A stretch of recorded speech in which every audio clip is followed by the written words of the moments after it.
High dear students, আজকে আমি তোমাদের সামনে how to solve unseen passage নিয়ে এসেছি। কী করে আনসিন প্যাসেজের প্রশ্ন উত্তরগুলো সলভ করবে দেখো। তো চলো প্রথমে আমরা পড়ে নিই। Reading comprehension unseen. Read the passage carefully and answer the following question. প্যাসেজটা যত্ন সহকারে পড়ো এবং প্রশ্নগুলির উত্তর দেওয়ার চেষ্টা করো। তো আনসিন প্যাসেজে যাওয়ার আগে তোমাদের আমি একটা কথাই বলবো যে প্রশ্ন উত্তরে যাওয়ার আগে তোমরা কিন্তু প্যাসেজটা দুবার ভালো করে পড়ে নেবে এবং এর বিষয়বস্তু সম্পর্কে তোমরা অবগত হবে। আগে পড়বে, পড়ে মানে বোঝার চেষ্টা করবে, তারপরে প্রশ্ন উত্তরের কথা চেষ্টা করবে। তো দেখো আমি পড়ছি এবং অর্থগুলো বোঝার চেষ্টা করো। The blue whale game, also known as the blue whale challenge. Blue whale game, যেটা ব্লু হোয়েল চ্যালেঞ্জ নামে পরিচিত, is a social network phenomenon, একটা সামাজিক নেটওয়ার্কের ঘটনা।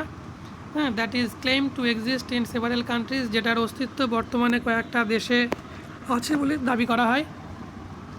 The game reportedly consist of a series of tasks. তো এই গেমটা কিন্তু বলা হচ্ছে যে কয়েকটা কাজের সমন্বয়ে কিন্তু এই গেমটা অ্যাসাইন টু প্লেয়ার্স, যে কাজগুলো অর্পণ করা হয় বা দেওয়া হয় প্লেয়ার্সদেরকে বাই অ্যাডমিনিস্ট্রেটার্স।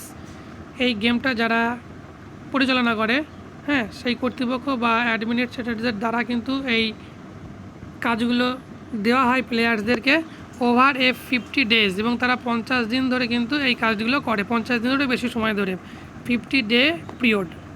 আচ্ছা, with the final challenge recurring the players two commit suicide. তো অন্তিম চ্যালেঞ্জ বা ফাইনাল চ্যালেঞ্জ যখন আসে তখন কিন্তু প্লেয়ার্সরা কমিট টু সুইসাইড, অর্থাৎ সুইসাইড করতে বাধ্য হয়।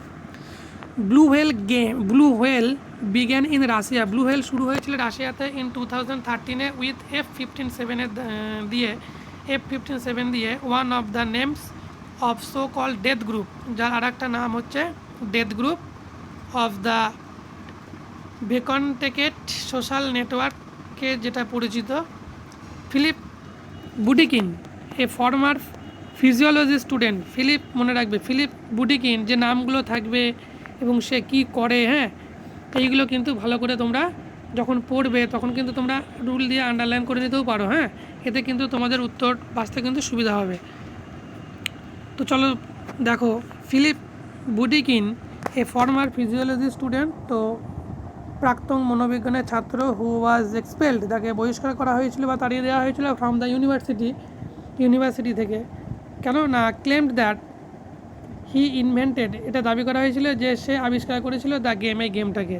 Stating his purpose was to clean, তার উদ্দেশ্য ছিল কি, was to clean the society by pushing to suicide he deemed as having no value. তো এর উদ্দেশ্যটা ছিল কি, যে সমাজকে পরিষ্কার রাখা বা পরিষ্কার করা, যার মূল্য নেই, হ্যাঁ, মূল্য নেই বলে মনে করা হয়, তাকে আত্মহত্যার দিকে ঠেলে দেওয়া বা আত্মহত্যা করাতে বাধ্য করা। In the year 2016 in Russia, blue whale game came into broader use among teenagers after a journalist brought attention to it through an article that linked many unrelated suicide victims with the blue whale game, creating a wave of moral panic in Russia. তো দেখো এখানে কি বলছে, in the year 2016, তো in রাশিয়াতে 2016 সালে blue whale game teenagers মানে হচ্ছে কিশোরীদের মধ্যে একটা ব্যাপক আকার নিয়েছিল বা ব্যাপকভাবে ছড়িয়ে গিয়েছিল। হ্যাঁ, তার ফলে কী হয়েছিল না, এরপরে একজন জার্নালিস্ট ব্রট অ্যাটেনশন টু ইট, এটা সকলের দৃষ্টিগোচরে এনেছিল অ্যান আর্টিকেল, তার সংবাদপত্রের মধ্যে দিয়ে, that linked many unrelated suicide victims. হ্যাঁ, তো এর সঙ্গে অনেকগুলো আত্মহত্যা, মানে অনেকগুলো সম্পর্কহীন আত্মহত্যার শিকারকে ব্লু হোয়েল গেমের সঙ্গে কিন্তু যুক্ত করে দেওয়া হয়েছিল। Creating a wave of moral panic in Russia, যে জিনিসটা কিন্তু রাশিয়াতে একটা নৈতিক একটা আতঙ্কের সৃষ্টি করেছিল। মোরাল প্যানিক বলতে একটা আতঙ্ক, একটা নৈতিক আতঙ্কের সৃষ্টি করেছিল।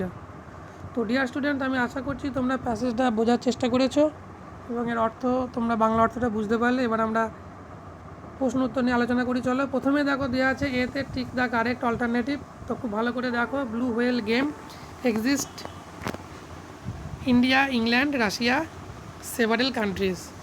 তো টিক মার্ক দেখো আমি উত্তর করে দিয়েছি, এটা হবে সেভারেল কান্ট্রিজ। কেন হবে দেখো আমি দেখিয়ে দিচ্ছি, আনসারটা কিন্তু প্যাসেজেই দেওয়া আছে, তোমরা অতি সহজেই পেয়ে যাবে। আমি আন্ডারলাইন করে দিচ্ছি, in several countries.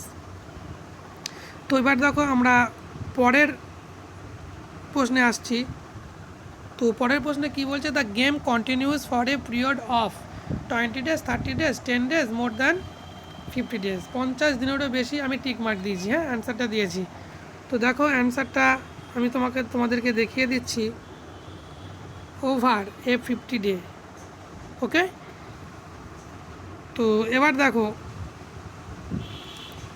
Write tea or F and give supporting statements.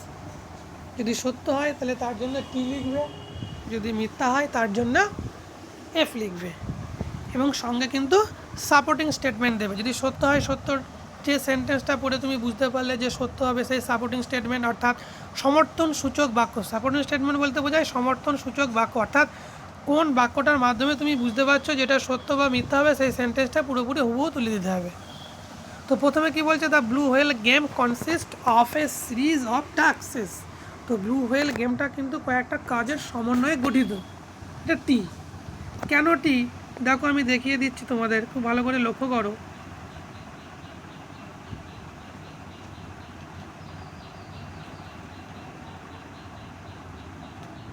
তো দেখো আমরা এখানে পেয়ে যাচ্ছি, the game reportedly consist of a series of tasks assign to.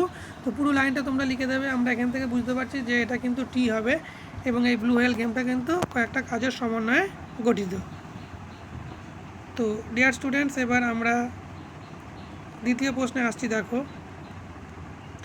The blue whale game is also known as the blue whale trap. তো blue whale গেমটা কিন্তু একটা ব্লু হোয়েল ট্র্যাপ, ট্র্যাপ বলতে ফাঁদ নামে কিন্তু পরিচিত। তো এটা কিন্তু এফ হবে। তো সাপোর্টিং স্টেটমেন্টটা দেখো আমি বলে দিচ্ছি আগে, the blue whale game also known as blue whale challenge. হ্যাঁ, তো উত্তরটা দেখো প্রথমেই দেওয়া আছে, খুব ভালো করে লক্ষ্য করো তোমরা ফার্স্ট লাইনটা, the blue whale game also known as the blue whale challenge. হ্যাঁ, তো তোমরা ফুল স্টপ পর্যন্ত পুরোপুরি লিখে দেবে। আমি আশা করছি তোমরা এর সাপোর্টিং স্টেটমেন্টটা বুঝতে পারলে। তো এবার আমরা আসছি, দেখো আনসার দ্য ফলোয়িং কোশ্চেন। তো এই আনসার দ্য ফলোয়িং কোশ্চেন করার আগে তোমাদের একটা কথা বলি। তো আনসার দ্য ফলোয়িং কোশ্চেন করার আগে প্রশ্নের মানে বুঝবে, এবং প্রশ্নটা কী টেন্সে দেওয়া আছে, হ্যাঁ সেই টেন্সে কিন্তু উত্তরটা লেখার চেষ্টা করবে। তো অনেক ক্ষেত্রে দেখা যায় যে কিছুটা বানিয়েও লিখতে হয় একটু উত্তর প্যাসেজ থেকে নিয়ে, আবার কোনো কোনো ক্ষেত্রে দেখা যায় যে প্রশ্নের উত্তর প্যাসেজে হুবহু দেওয়া থাকে, সেই অংশটাও কিন্তু ডিরেক্টলি লিখে দিলেও হয়ে যায়। তাহলে why did the creator create his game, কেন ক্রিয়েটার এই গেমটার সৃষ্টি করেছিলেন। তো দেখো আনসারটা আমি পড়ছি, দ্য ক্রিয়েটার ডিড দিয়ে প্রশ্ন আছে, তাহলে created this game stating his purpose to clean the society by pushing to suicide those he deemed as having no value. তো চলো আমরা উত্তরটা দেখে নিই একবার।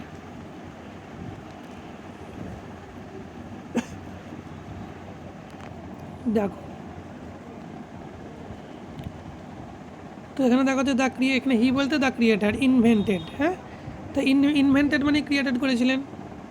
The game stating the purpose was to clean the society by pushing to suicide those he deemed as having no value.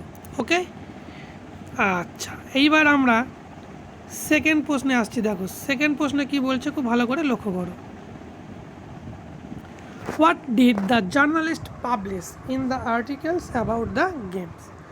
তো সাংবাদিক তার সংবাদপত্রে এই গেমটাকে নিয়ে কি প্রকাশ করেছিলেন। উত্তরটা আগে পড়ে নিয়ে দেখো, প্রশ্ন ধরে কিন্তু আমি উত্তর লিখেছি অ্যাবাউট দ্য গেম, এই গেম সম্পর্কে দ্য জার্নালিস্ট পাবলিশড সাংবাদিক প্রকাশ করেছিলেন ইন হিজ আর্টিকেলে that linked many unrelated suicide victims with the blue whale games creating a wave of moral panic in Russia. তো দেখো উত্তরটা আমরা দেখে নিচ্ছি, সেখানে উত্তরটা পুরোপুরি হুবহু দেওয়া আছে।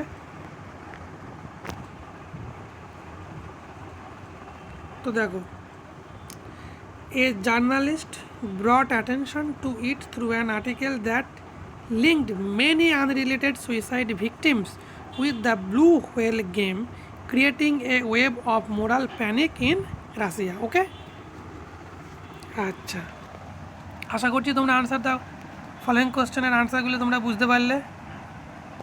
তো ডিয়ার স্টুডেন্টস, এইবার আমরা ভোকাবুলারিতে আসব, অর্থাৎ একটা খুব গুরুত্বপূর্ণ পার্টে আসব, যেটা কিন্তু মাধ্যমিকে 8টি নাম্বার থাকে। হ্যাঁ, ফাইন্ড আউট ওয়ার্ড এটা কিন্তু আনসিন প্যাসেজের একটা গুরুত্বপূর্ণ অংশ। তো এখানে কিছু ওয়ার্ড দেওয়া থাকে, সেই ওয়ার্ডগুলোর সম অর্থ তোমাদেরকে আনসিন প্যাসেজ থেকে খুঁজে বার করে নিয়ে লিখতে হবে, এবং এক্ষেত্রে কিন্তু পারলেই 8টি নম্বর থাকে। তো এক্ষেত্রে যখন তোমরা ফাইন্ড আউট ওয়ার্ড করবে তখন একটা জিনিস মাথায় সবসময় খেয়াল রাখবে যে অনেক ক্ষেত্রে ওয়ার্ড ভার্বে দেওয়া থাকে, অ্যাডজেক্টিভে দেওয়া থাকে, নাউনে দেওয়া থাকে। তো তোমাদের কিন্তু যখন ফাইন্ড আউট ওয়ার্ড করবে তখন কিন্তু যা ভার্ব দেওয়া থাকলে ভার্ব দিয়েই লিখতে হবে, নাউন ফর্মে দেওয়া থাকলে নাউন ফর্ম দিয়ে তোমাদেরকে খুঁজে লিখতে হবে। হ্যাঁ, তো চলো আমরা দেখে নিই আনসিন প্যাসেজের ফাইন্ড আউট ওয়ার্ডগুলো। তো কী বলছে, find out words from the passage which mean the following. তো খুঁজে বের করো সেই শব্দগুলোর অর্থ প্যাসেজ থেকে যেগুলোর অর্থ নিম্নরূপ। ইয়ুথস এজড বিটুইন 13 to 19, তো কিশোর কিশোরী যাদের বয়স 13 বছর থেকে 19 বছর, তাদের আমরা কি বলি? তো তাদের আমরা কি বলি দেখো লিখে দিয়েছি আমি, প্যাসেজে দেখবে দেওয়া আছে টিনেজার্স।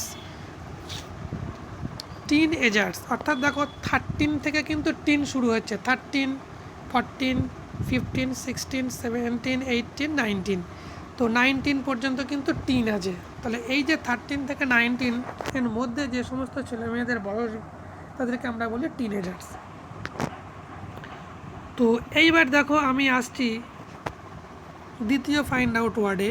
তো কি বলছে দেখো, রিলেটিং টু সোসাইটি, সমাজের সঙ্গে সম্পর্কীয় বা সম্পর্কিত।